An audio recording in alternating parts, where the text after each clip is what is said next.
بسم الله الرحمن الرحيم نحمده ونصلي على رسوله الكريم أما بعد. The objective and the purpose of our life is to please Allah subhanahu wa ta'ala. The ultimate goal is to acquire the pleasure of Allah subhanahu wa ta'ala. And the pleasure of Allah subhanahu wa ta'ala is acquired by carrying out and doing those things which Allah subhanahu wa ta'ala has commanded us to do and to carry out in the manner that Allah subhanahu wa ta'ala has told us to carry out, in the quantity and the way that Allah subhanahu wa ta'ala has commanded us to do this. Nothing in itself brings the pleasure of Allah subhanahu wa ta'ala. For example, salah will bring the pleasure of Allah subhanahu wa ta'ala, great ibadah. The Prophet sallallahu alayhi wa sallam says the thing that separates us from disbelief is salah. And this is the imaduddin, one of the fundamental pillars of Islam. Those who do not establish salah فَخَلَفَ مِنْ بَعْدٍ خَلْفٌ أَضَاعُوا الصَّلَاةَ وَاتَّبَعُوا الشَّهَوَاتِ وَسَوْفَ يَلْقَوْنَ غَيًّا. In the Quran, Allah says that those people who came after the Anbiya, what did they do? They destroyed the salah. They didn't perform the salah. So they're going to go to the fire of Jahannam. The salah is very important. But the way and the time Allah has stipulated. When you're in Arafat, when you're in Muzdalifah, the salah times change. Maghrib is delayed to Isha. A woman is in a hayd, doesn't perform salah. You're fasting is a great ibadah. It's a great ibadah. كُتِبَ عَلَيْكُمُ الصِّيَامُ كَمَا كُتِبَ لِلَّذِينَ مِنْ قَبْلِكُمْ لَعَلَّكُمْ تَتَّقُونَ. Fasting is prescribed upon this ummah, has been prescribed upon the Christians and the Jews and everybody before. But Prophet said, لَيْسَ مِنَ الْبِرِّ الصِّيَامُ فِي السَّفَرِ. That if you're on a journey and you're extremely tired, you got to handle your camels and the luggage and everything, and you're really, really exhausted and you're tired and you're depleting yourself, it's not really righteous to fast in the journey. Just delay it and fast later on.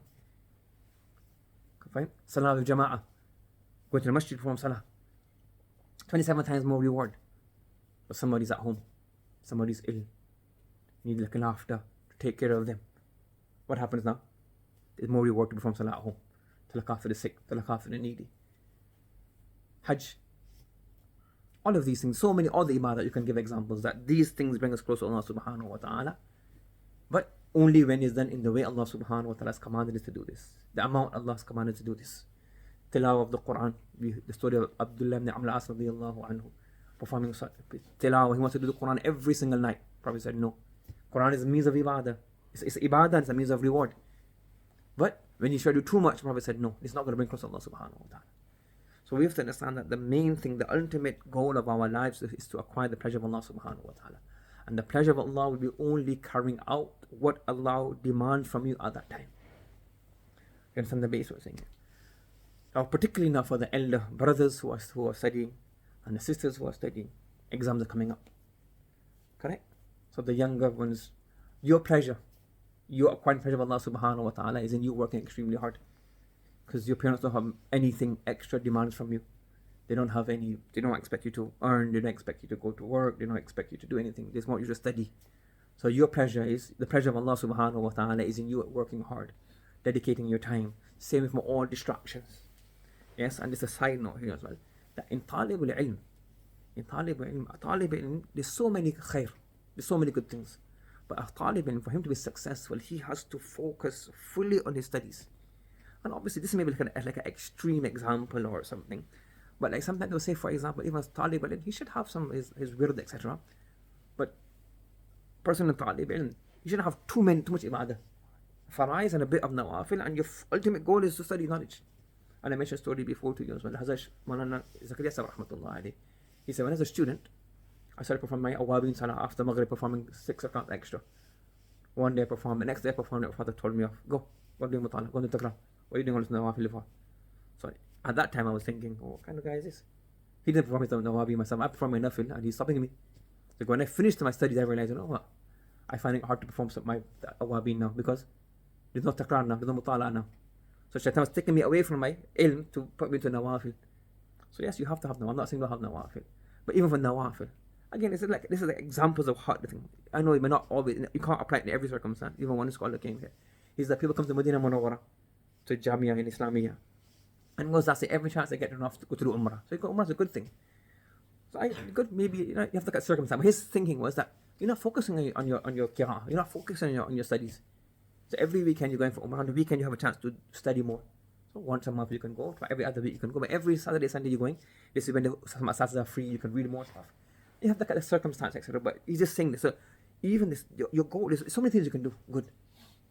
So yes, we need to know. We need to maybe knowing about the situation of the Muslim, following the news, doing all of this kind of stuff. But as a student of knowledge, your ultimate focus when you have nothing else to do. I'm not talking about the elder. I'm not talking about the parents. I'm not talking about the mothers and the fathers. I'm talking about the kids. You say, I don't know anything. I don't know anything. And sometimes when you want to acquire something, again, these are all like you have to follow this exactly. But you get an idea of what people are saying. So as I said, even the story about Umrah and Al-Wabi, this is an idea of a way of thinking. Don't follow it exactly. Sometimes you say that in the past, some people, they say we get letters. You don't get WhatsApp messages, you get letters. So we get a letter from home throughout the year. Don't do this, but just the idea to how much you will have this. We call in thing. You have tarkiz within, or we call in Urdu yaksui. You have focus. You get letters. Letters come from home. I don't open them because I don't know what's in letters. Is it good news or bad news? Don't want to get distracted. So I get all the letters, put it somewhere in a little basket or a bag. Keep it on the side. When Sha'ban comes, exams finish, and I open all the letters and see what's going on. Somebody's died. Somebody got married. Somebody had a baby. So all the emotions at one time. Why? Because I don't want to get distracted from my studies. So obviously, I'm not saying to do this. I'm saying this is a kind of dedication they would have. So even there's good things. So even in good things, that every good thing is not worth your while. Yes? If you're Qari, then listen to all the qira'at. Listen to qira'ah, read Quran, do all of this. But if that's not if you're studying right now, it's like, if you're not in qira'ah, then you don't need to go listen to multiple people reading Quran, different variations, and it's a pastime. This qira'ah, that qira'ah, this audio, this clip. It's like, no, I don't have time for that. I just do this. And if that's your field, do this. Yeah, so you have to see, what is my goal? What am I doing right now? Are you following? You have to have a tarkiz. What are you trying to achieve? And dedicate yourself to that. All the time available to that. So everything good is not worth doing. There are many things I can say, well, this is my age. Let me go and, I don't know, start doing qira'ah. Let me go start doing iftar. Let me go start doing a teaching course. It's good. But is it really going to benefit me at this time? Maybe maybe when I was 20, when I had time, maybe it was worth it now. But you can't do everything. So what am I going to achieve? So when you're a student, your goal is the books in front of you. That year 1 books, year 2 books, year 3 books. I know sometimes how much dedication people recommend. They will tell us sometimes that even when you're studying, we call it khariji kitabs, khariji kutub. Khariji means out of the syllabus. Some say that even in your first few years, I'm not telling you to do, but this is an example of how much focus you have. To read these books is better than going on YouTube or watching other stuff and wasting your time. But when you're in Darul Uloom, they used to tell us, some teachers tell us that don't even worry about khariji kutub. Don't read any, like if you're in first year, just the books that you have in front of you, don't read anything else. Just those books in the syllabus. Your ilm al-nahwa, your ilm al-sarf. And then afterwards, at a certain level, then you need to expand. At the beginning, just those, right? Get everything in place. You don't need to know all the stories of Sahaba at the beginning. You don't need to know the stories of Fulan. Even though it's good, it's a focus on your books, right? You have to have full hyper focus. If Mawli is a big beers and Imam says, so this is a bit like extreme. If you buy a book from what do you call it, W.H. Smith, it says hyper focus. You say, this is very good. This is something new research. You have books called hyper focus. Same thing. Yes, it's all the same thing. So it's hyper focus. That what you have to do, focus on this. Yes, if we say, this is Yaksu, this is like extreme. So if I say, Mark Twain, when he was writing these novels, he used to go in his garden and his shed. That's true. He used to go in his shed and he used to say, nobody disturb me. And he used to have a string from his kitchen to the shed outside. And when it's dinner time, his wife used to just ring the bell and say, dinner time. Apart from that, nothing. Nobody disturb me. I'm writing. This is how, even in both ways, whether you're in this dunya, whether you're worldly ilm or even other ilm, you have to have focus. Without focus, you won't get anything. I tell this for the younger students. Yes, so focus. You're doing something. You got a chance. When you're young, your mind is sharp. Your mind is, you can absorb stuff. You can memorize stuff. I've written books at the age of 35. I don't remember what's in my book. I'm going to check it again to what's inside the book. Because at the age of 35, 40, writing stuff, your memory is not as sharp anymore. You forget. And you can still remember, this day in this class, this teacher done this transition of this word. So that's when you're younger. Now you forget.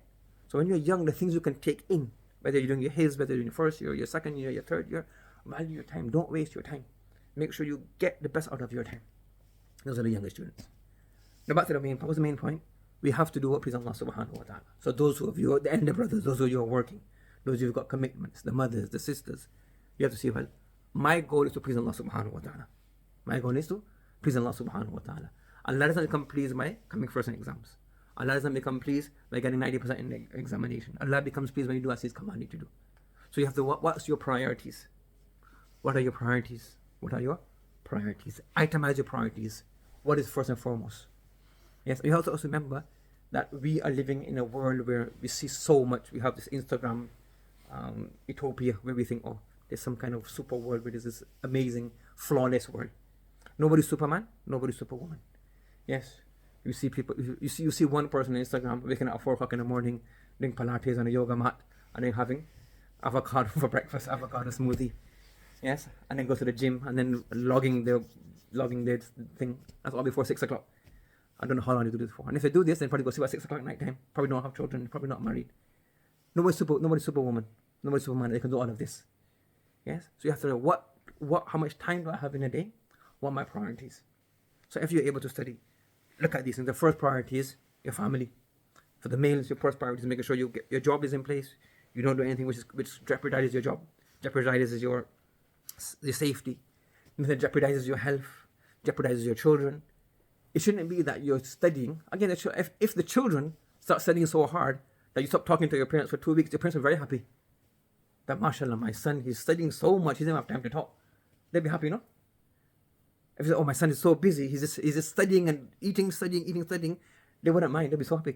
They'll make sure you are okay. They'd be happy.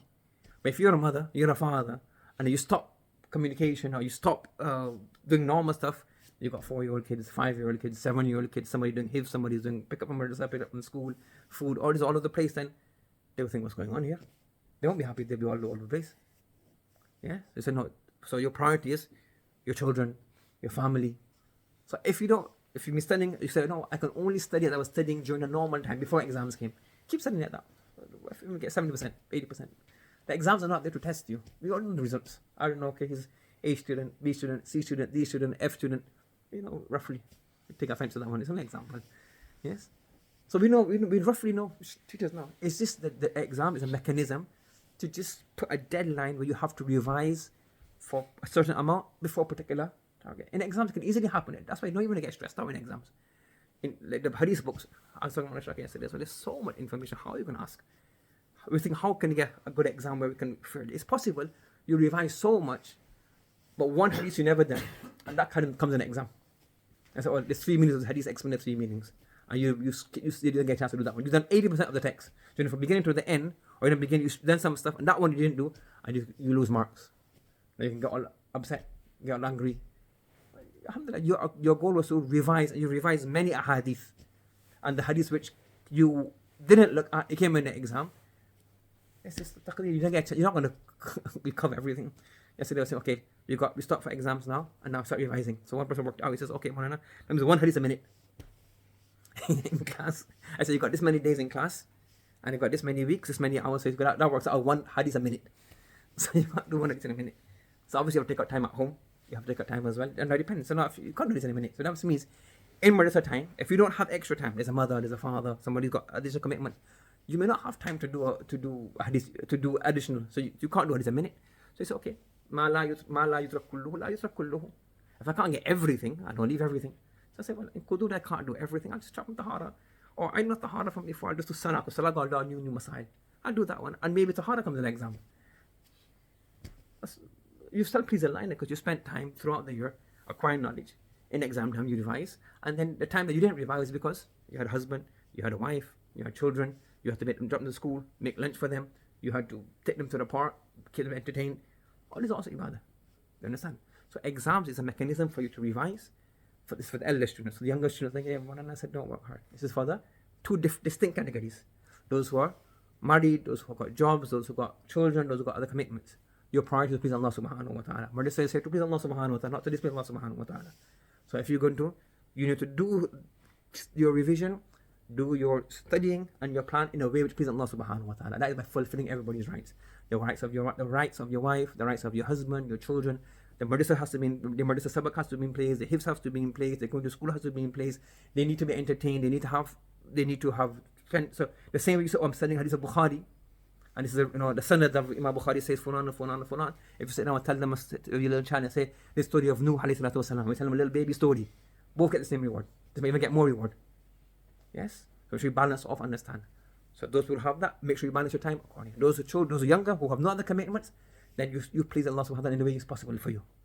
Is everybody understand? And the ultimate goal, as I said before, exam is not to judge people. You can tell any teacher who's been teaching for more than any teacher, even a new teacher, as soon as they see within 2 or 3 weeks, okay, rough idea of where the students stand. The exam is there to help you revise. So revise according to your capacity in a way that, in the right way, the right amount, in the right manner. Understood? Subhanallah wa bihamdihi, subhanakallahumma wa bihamdika, ashhadu an la ilaha illa